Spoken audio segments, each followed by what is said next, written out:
मोहिनी अपनी गरिमा का सिर गोद में लिए शून्य में देख रही है। उन्हें आज भी याद है जब वो इस घर में दुल्हन बनकर आई थी, जब उसकी सास उसका स्वागत कर आरती उतार रही थी। तब नन्ही गरिमा, उसकी छोटी नंद जो दिमाग से जरा सी कमजोर थी, आकर अपनी माँ से जिद करने लगी कि अपनी भाभी की आरती तो मैं ही उतारूंगी।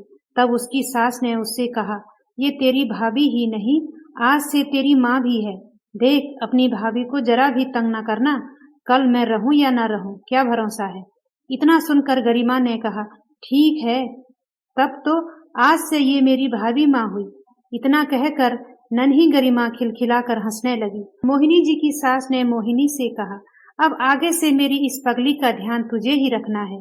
इस तरह मोहिनी को नए घर में आते ही नंद के रूप में एक सहेली, एक छोटा बच्चा मिल गया जो हर समय उसका ध्यान रखता और मन लगाए रखता। कुछ समय बाद मोहिनी के सास ससुर भी दुनिया से चले गए। मोहिनी भी अब 2 बच्चों की मां बन चुकी थी, लेकिन उसके लिए उसका पहला बच्चा गौरी ही थी।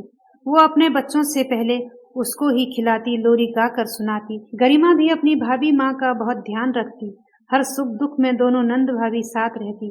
भाभी सो जाती तो गरिमा बच्चों को डांटती कि जरा भी शोर न करें, नहीं तो बुआ पिटाई कर देगी, समझे ना। झूठ मूठ का डराती।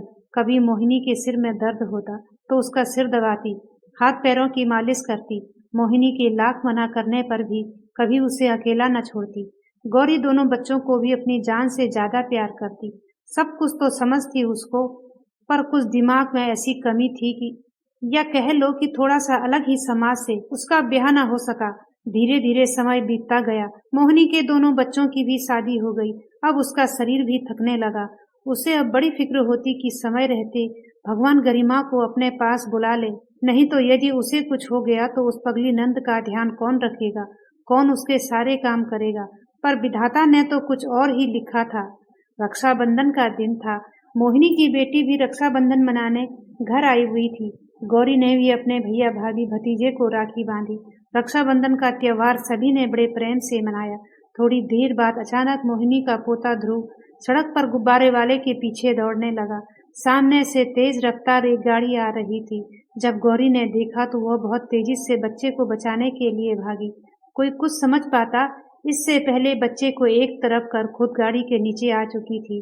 मोहिनी जी बदहवास सी अपनी लाडली नंद के पास दौड़ी आई, गौरी का सिर अपनी गोद में रख लिया।